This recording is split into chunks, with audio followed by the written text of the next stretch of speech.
Hey, I'm Dom. I play bass in the band Rituals. And I'm Lewis. I sing in the band Rituals, and you are listening to Forever Loud.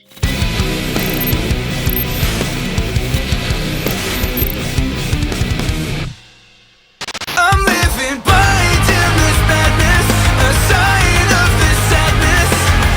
Embrace the pieces that fall, existence it all unfolds. Descent of generations, is this Rituals is like a kind of college project gone rogue, I suppose you could say.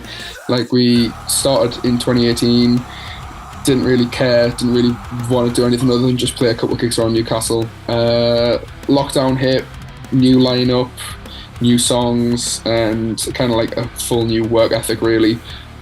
Came out in 2021, grafted, played a bunch of shows. 2022, we just went mad, played like 50 plus shows, and then 2023, we've went and somehow won the deal with Kerrang and done download, signed a deal with Marshall Records, and kind of just every day pinch ourselves going, what is actually happening? And I think that's probably the best overview you could get about the band. It's just very, very mental. Lewis said it all there, really.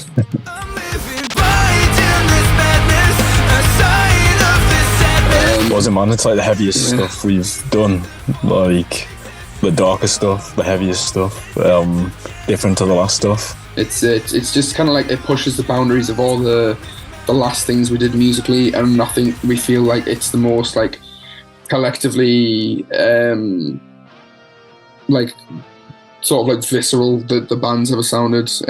It's just a very, very angry 3 songs, really. But with that as well, it's got like some of the most like anthemic, like kind of like poppy choruses I think we've ever done. And more really of just a testament to like how hard we've worked, to how much now the band's sound's developed, because it's like a world apart from what we used to sound like. But it also is exactly the same band. It's the exact same kind of like sound and everything, just developed.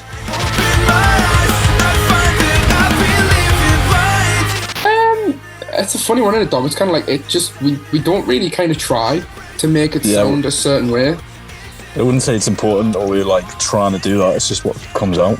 Yeah, it's like, you know, all 4 of us are into very, very different bands and very different artists, and I think because of those like collaborative kind of like influences, we then kind of just feel like that's where the song goes. Like, you and our guitar player writes like 98.7% of the music, and then we all just kind of sprinkle a little bit of magic on it, and it's like it just sounds the way it does because it is who we are. And I don't think it's never been intentional. We've never sat and gone like, this is what this now needs to sound like, or that's what that now needs to sound like. It's just become that because of who we are as musicians and how we feel the music kind of moves when we work together.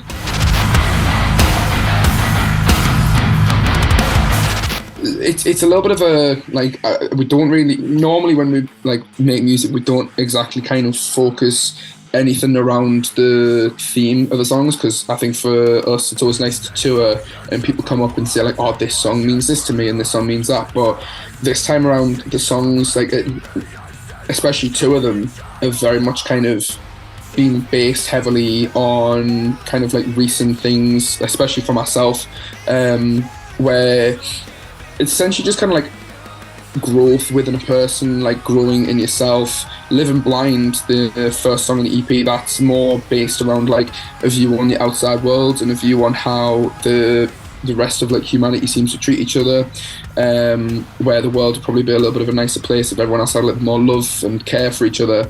And then the title track, I Found Myself in the Dark, is a very, very personal song. I mean, it kind of like says what it is on the tin, really. Like the title of the song being like, you know, found who you are and grown into the person that you've now become in the darkest places that you've ever been, really, surrounded by like people that you now no longer have in your life, but at the time were quite a negative influence and negative impact on you. And it really is just, it's like massively based on kind of like mental maturity and mental growth, and like kind of like growing up not only mentally but also like physically as a person, like growing up in the world that we live in at the moment. But within that, it leaves a lot of space for everyone else to kind of draw their own influence and draw their own kind of story from the song, and kind of make give it what they want, because that's what we do this for ourselves, and also for people to be able to kind of like feel like they have the channel to go down, really.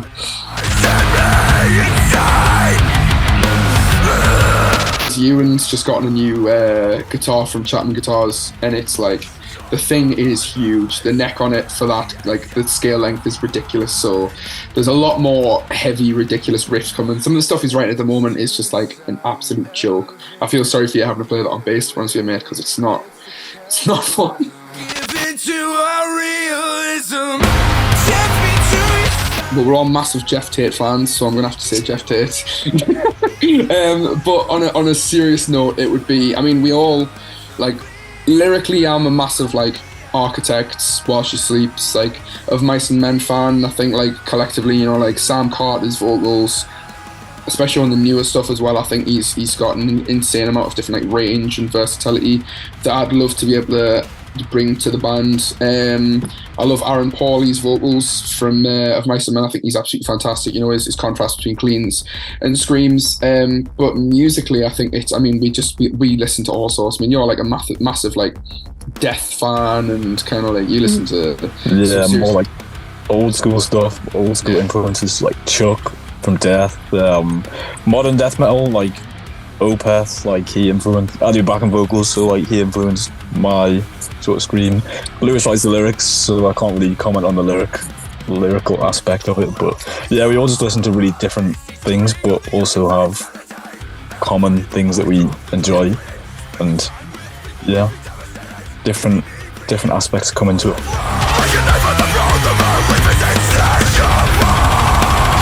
Just stupid, really, just been absolutely mental. I mean, Ewan applied for the Kerrang, the deal on the bus on the way to work, and I don't even think he told us he'd done it, did he? I can't remember. I think he sent a screenshot on the chat or something saying, I've applied for this. And we're like, sound mate, no worries, like, we're never going to win. So, and then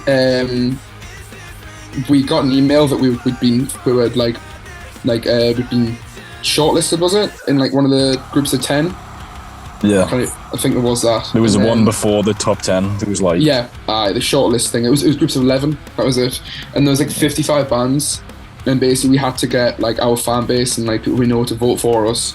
Then we were all in the studio. Oh no, you were at work, and I think it was 3 of us. No, it was all 4 of us in the studio, wasn't it? No, it was you three, and I was working. And then you called me and were like, "We're in the top 10."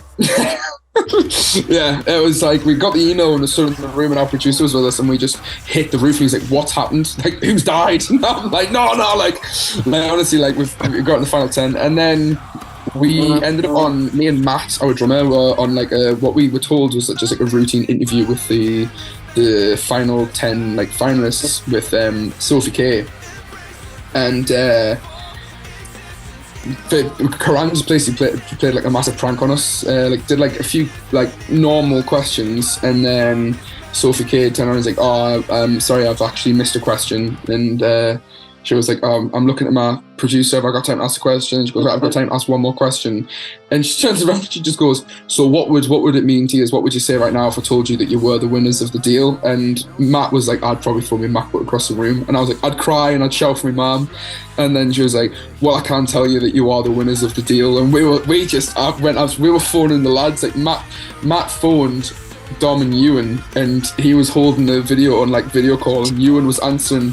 Ewan was declining the call and putting in the group chat saying, "I'm at work," and Matt was like, "Answer the phone right now." And so he answered the phone, and Matt's hands just like this on this video call, and he was like, "We've won the deal, we're playing download," and we were all just kind of like, "What is going on?" And it's definitely just been like a very, very nice whirlwind. Like not a whirlwind that's been uncomfortable at any point. It's just been a dream come true, really, like to do all the things we've done and to be working with the people we're working with. And I think as well, like off the back of it and off the back of how fantastic Marshall has been with us, like we're now moving forward working with some really cool people as well, and got a lot of really sick things lined up. And it's been an incredibly fortunate stepping stone. But I think as well as that, I think it's, you know, it's a testament to the songs that Ewan writes and like the fan base that we've built up over the past like 2 years after lockdown, because we are a relatively new band in the scale of like where we play and how often we play places and how long we've been around. But I think it's definitely a testament to what work Rituals has put in as to where we are now. And we're just very, very fortunate, very, very blessed to be doing what we're doing, and loving every single second of it as well. Crazy, man. I mean, obviously the biggest gig we've ever played, but just surreal to look out and see that many people, and like people that we knew in the front row and that as well. And then people that we just couldn't even see in the back, like just crazy. We've almost forgotten that it happened, sort of, because it's been like it's weird. It seems like it was yesterday and also years ago at the same time. And like when you kind of like talk about your band, like people still mention it. Like obviously I'm saying like people still mention it as if it was years ago, but like when you see people out around Newcastle and like in your hometown, and people are like, oh, you're in Rituals, you did Download, and you're like, oh shit, yeah, we did do Download. Like that actually happened. And I think because like the work never really has stopped after Download. Like we all gave like ourselves a couple of days after like what had been like 15 weeks of just insanity. And then we've just been back on it, just kind of like working on new music, preparing for this EP to drop. That we've kind of like, that's been like, yeah, that was fantastic, but like what's next, where we're going next. And so like when we kind of have a moment to kind of like recenter and go, like, Christ, yeah, like this year we have done this, you know, it is a proper surreal feeling. But I think, you know, when we played, it was like, it just felt so right being up on a stage that size, playing the songs. Like we didn't feel out of our depth at any point. We didn't feel like there was a definite level of like imposter syndrome, I think, because like there was like artists backstage. We were kind of like turning around to their mates and the bands they've known for years, and we're kind of like, hi, how you doing? Everyone's kind of like, who the hell is this? But it was just a sick experience. So we're very, very fortunate to have done it, really. Yeah, I just enjoyed Lewis not stepping on my toes on the stage. Yeah, the amount of space we had was unbelievable. The stage we played was literally the size of some venues we play. Like it was absolutely mental. Yeah, well, I mean, we headline a venue called Blondie's in London on Friday. And that'll be our EP release show, and then we've got a couple of shows after that, playing a Western Supermare in Bristol. End of the month, we're off to Ireland for the first time, so travelling overseas for our first few gigs, which will be class. Really excited for that. And then at the moment, we're headlining an all-day event in Newcastle on the 7th of October called Moshtober, and that's like ran alongside like promotions and nightclub in Newcastle called Rise. And then we've got like bookings in the pipeline that we're working out and sorting out, which if we pull off and do, will be like seriously like brilliant to add to this year.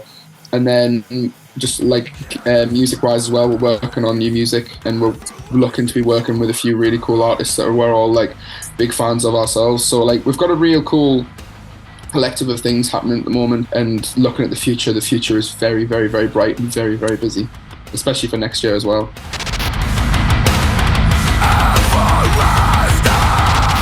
Playing massive fat, I mean, I don't play riffs, but playing massive fat riffs every night, because I mean, I just gotta kind of like scream at people and look at people and be like, oh, I'm angry, but I'm also loving it. But I think it's just the touring, like being able to be with my best mates, playing shows in random cities that we never really thought we'd go to. You know, we played in Wales in a place called Aberystwyth this year that we never thought we would ever ended up for any reason, and it was unreal. The show was packed, and like, you know, we're definitely, for me, it's the touring and for being able to kind of go on the road, meet new people, and do it with my mates, because it's just class. Yeah, just being in a band with your pals, it's just funny, and you experience some crazy things. It's a fair share, right? Jesus,